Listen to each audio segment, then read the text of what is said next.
Hi everybody, welcome. My name is Tammy from Homesteading in the City with Tammy. I wanted to first say Happy Father's Day to all you fathers out there, and a special Happy Father's Day to my dad. Thank you for everything you've done for me, and I hope you have a wonderful day. Also, I wanted to thank you guys, those who come and watch my videos. If this is the first time you've been here, I really appreciate you coming and stopping by and watching my video. If you've been here from the beginning, I really appreciate you coming by each week and watching the new videos that I put out. If you have not subscribed, please consider doing so. It does benefit me and it does help me grow my YouTube channel. Okay, so today's video we are going to be doing something a little different. I had a viewer contact me about how do I take care of my spring flowers that are starting to die. What's the proper way to do that?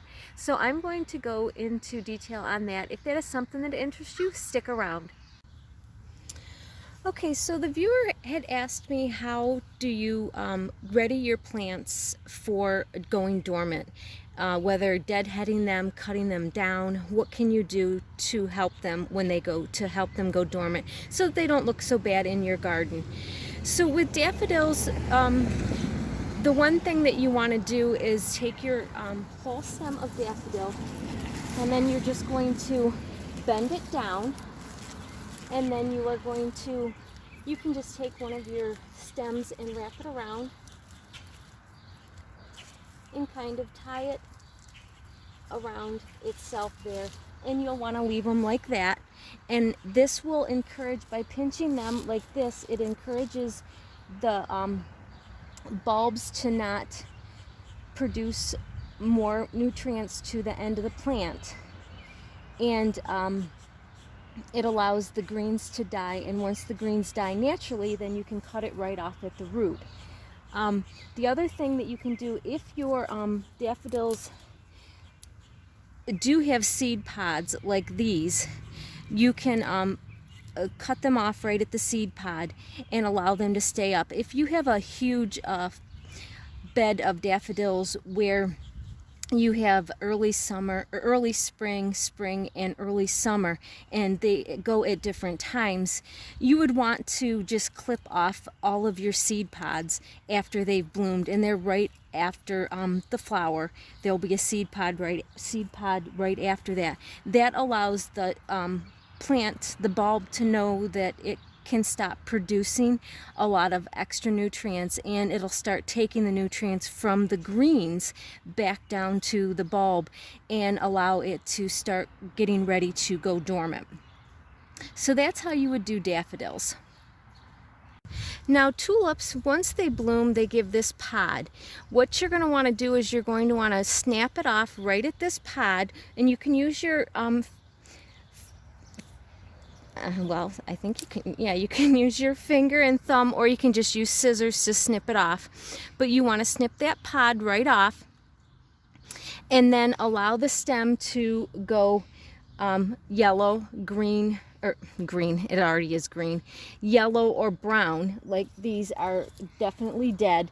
This one has a little bit more time in it before, but then these can get cut right down at the base, and it's taken all the nutrients back in. I should have deheaded these a while ago. This one was okay to do now because it's still green, but should have taken these off a little while ago to allow less nutrients to come to the seed pod and more to go back down to the bulb itself to get itself ready for dormant state. But you'll do this same process for your irises, your lilies, and your daylilies, and you'll snap all of the pods off after they bloom, and then you will allow the plants to go brown or yellow or pink or whatever, to let them die.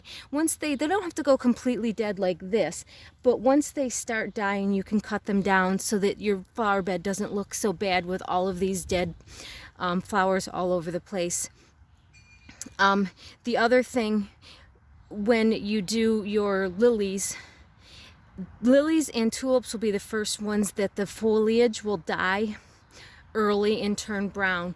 Your daylilies and your irises, that green will stay green for a while and it'll just kind of look like grass in your flower beds, and that's okay. And then you can just cut it down in the fall once it's completely, once the season is over. If it starts to die and it starts turning brown, then yes, you can cut it down, but you want the green foliage to go back to the roots and to the bulb itself, so that it gives the nutrients back to the plant, to the bulb, and allows it to grow better the next year and produce a nice flower.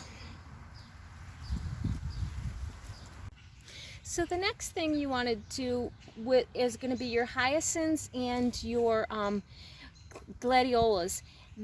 Once they have their flower and it comes up, it'll get really heavy and it'll kind of fold that, flop over. And I've already done this with mine. I cut those out. Usually once they are almost ready to die, I will cut the flower and I will pick it and put it in the house because I like the smell of hyacinths. So I'll do that, and I've already done that with those. And then you just allow your foliage to die. Once it starts turning brown like it is, you can absolutely just cut it right off at the root.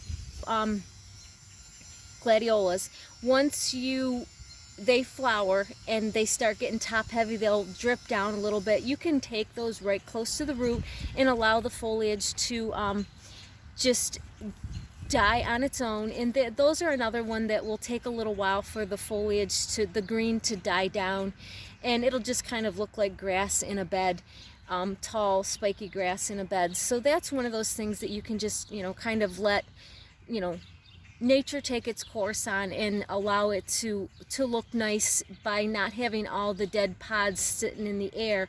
You've got it just a green piece of grass. Now the last plant I want to talk about is the spiderwort plant. This is a really pretty plant. It's got some little pretty purple flowers, and then they open in the morning and they close at night. It's a really pretty plant. But it can get to be pretty invasive in your garden. It's really nice standing up really tall right now. In about 3 weeks, it will lay down and it'll actually look like somebody laid on it in my flower garden. What I'll end up doing is I'll end up taking and cutting it right at the base and just right at an inch from the ground. And I will get rid of all of this, which will allow my flowers on either side of the flower bed to bloom and do their thing while this is growing again. And it will absolutely come back, and I will have another plant almost as big as this in the fall to tear down. But these are really, their roots are like tubular, and they will grow and sprout everywhere. As you can see, I have some right here that are sprouting, trying to take off, and I spend days trying to keep all of these from growing everywhere in this garden. It just kind of takes over the garden itself. It is a very pretty flower. It's got little purple leaves on it. The bees love it. It's a good pollinator flower. But it will take over the garden if you don't do something with it. So usually once it breaks like that and starts laying down, I will cut it right down. I will take, and actually after I do all of my cuttings of my flowers and my bulbs and stuff like that, I will take and preen my whole flower bed and dust it with some new mulch so that it all looks nice for the summer. And it doesn't take much because a lot of the plants are up, but like over top of this, I'll put new mulch over top of this flower so that it doesn't look bad. But that's how I go about getting all of my all of my flowers taken care of for the spring, and allow them to do their own thing.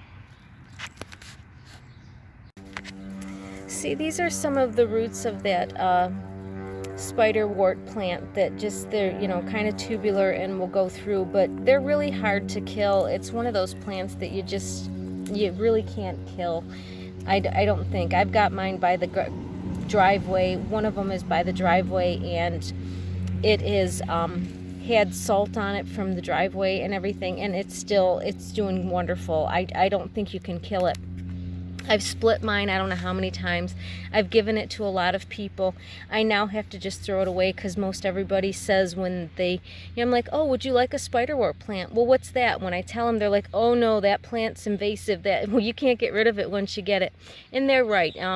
But it's a pretty flower that comes on it, and but if you keep trimming it down, it's easier to keep control of, and it doesn't get as large as if you just let it do its thing, and it will triple in a year if you don't keep cutting it down and trying to keep ahead of it. Well, everybody, that's all for today's video. I hope it was informative, and I hope you might have learned something from the video. If you have not subscribed, please consider doing so. And thank you for watching my video, and as always, hope to see you on the next one. Bye.